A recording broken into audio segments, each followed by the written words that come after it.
নরসিংদীর রায়পুরা ২০২৩-২৪ অর্থবছরের প্রণোদনা কর্মসূচির আওতায় বোরো ধানের সমলয় চাষাবাদ ৫০ একরের জমি প্রদর্শন করা হয়েছে।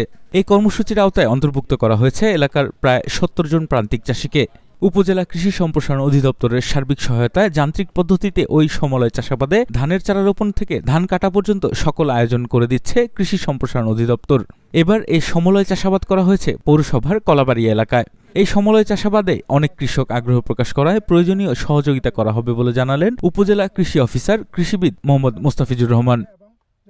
প্রণোদনা কর্মসূচির আওতায় রায়পুরা উপজেলায় আমরা প্রায় ১৫০ বিঘা জমির উপর আমাদের সমলয় প্রদর্শনী বাস্তবায়ন করেছি। এই প্রদর্শনীতে ৭০ জন কৃষক তাদের ১৫০ বিঘা জমিতে একই সাথে চারা রোপণ করেছেন এবং সেই চারাই আমরা দেখতে পাচ্ছি যে বর্তমানে সকল ক্ষেতে ফলন চলে এসেছে এবং হয়তোবা আর কয়েকদিন পরেই আমরা ফলনটা ঘরে তুলতে পারবো এবং আশা করা যাচ্ছে যে বিঘা প্রতি ৩৫ মনের মতো আমরা হয়তোবা ফলন পাবো।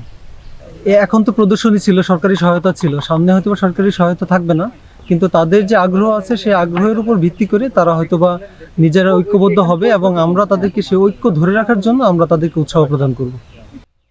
এই সমলয় চাষাবাদে প্রতি বিঘা জমিতে এবার প্রায় ৩৫ থেকে ৪০ মন ধান হবে বলে আশা প্রকাশ করেছেন সমলয় চাষাবাদের অন্তর্ভুক্ত কৃষকরা। ফলে সকল চাষিরা আজ খুশি। এবছর ইনশাআল্লাহ সমলয় চাষাবাদে আমরা খুবই আনন্দিত।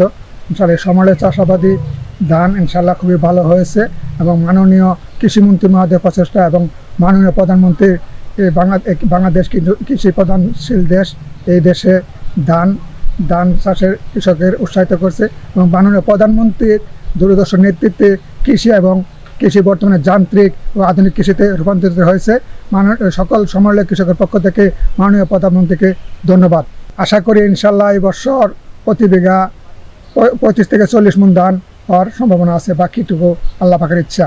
এই ধান ফলন দিয়ে আমরা ইনশাআল্লাহ লাভবান ৩০ থেকে ৩২ এবং ৩৫ মন হবে আমরা আশা করছি। ইনশাআল্লাহ আমরা খুব লাভবান। আশা তো রাখি আমরা আগে যে হাতে লাগাইতাম এগুলা মনে করেন কানিতে ২০ মন কাটতাম, এইবার আশা করি একটু বেশি।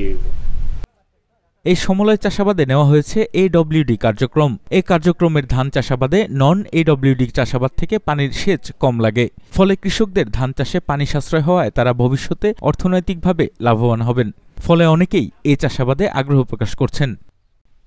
এই সমলয় চাষাবাদ পরিদর্শন করে গেছেন বাংলাদেশ কৃষি গবেষণা কাউন্সিলের নির্বাহী চেয়ারম্যান ডক্টর শেখ মোহাম্মদ বখতিয়ার, কৃষি সম্প্রসারণ অধিদপ্তরের সরেজমিন উইংয়ের পরিচালক মোহাম্মদ তাজুল ইসলাম পাটোয়ারি। পরিদর্শন শেষে সমলয় চাষাবাদে কৃষকদের সাথে এক মত বিনিময় করেন তারা। এ সময় আরও উপস্থিত ছিলেন জেলা কৃষি সম্প্রসারণ অধিদপ্তরের উপপরিচালক কৃষিবিদ মোহাম্মদ আজিজুর রহমান, উপজেলা কৃষি অফিসার কৃষিবিদ মোহাম্মদ মোস্তাফিজুর রহমান সহ অনেকে। সমলয় চাষাবাদে কৃষকরা লাভবান হওয়ায় এবং এ পদ্ধতিতে চাষাবাদে কৃষকরা আগ্রহ প্রকাশ করায় সমলয় চাষাবাদ এই উপজেলায় আরও কৃষক প্রিয় হবে বলে মনে করেন এলাকার জনগণ।